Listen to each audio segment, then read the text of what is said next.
100 रुपया अगर किसी का बेईमानी कहा गया है तो आपके 1000 लेके जाएगा और आपको पीड़ा और अशांति जरूर देगा। ये हमारी बात पक्का पकड़ दो। अगर आप धर्म से चलोगे तो आप सुखी रहोगे। नमक रोटी खा के नींद की गोली नहीं खानी पड़ेगी। अगर बेईमानी की रबड़ी खाओगे तो नींद की गोली खानी पड़ेगी और धीरे धीरे आपको अशांति बढ़ती चली जाएगी। हो सकता है डिप्रेशन भी हो जाए।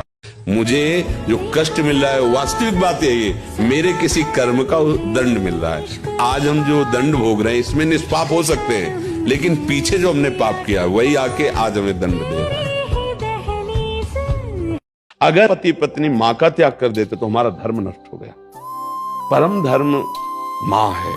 चाहे कोई कितना भी बड़ा तपस्वी योगी हो, माँ के सामने किसी के लिए चलते। चैतन्य महाप्रभु ने कहा था कि शरीर की चमड़ी की अगर हम जूती बनाकर आपको माँ पहनाएं तो भी मैं उड़िद नहीं हो सकता। माँ तो माँ है ना, कैसे हम ऐसा हो सकता है। अच्छा, पत्नी पाणी ग्रहण किया है, चाहे जैसी परिस्थिति हो हमारा उसका साथ रहेगा। तो प्यार में एक बहुत बड़ी ताकत है।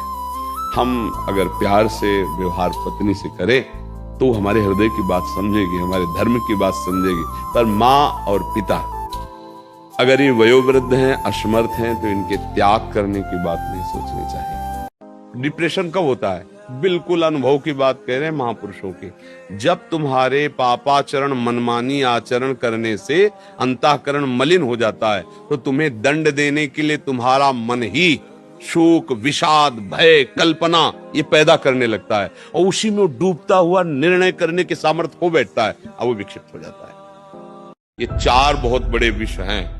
भोगों में आसक्ति, कर्मों में कामना, विचारों में अहंकार, संबंधियों में ममता।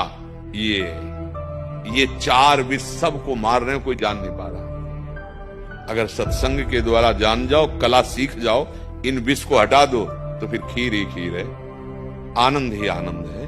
10 दिशाएं मंगलमयी हो जाएंगी। परिवार में रहते हुए ममता नहीं है, सब में समता है, भगवान का भाव है। विषय सेवन हो रहा है धर्म पूर्वक, लेकिन उसकी आसक्ति नहीं है।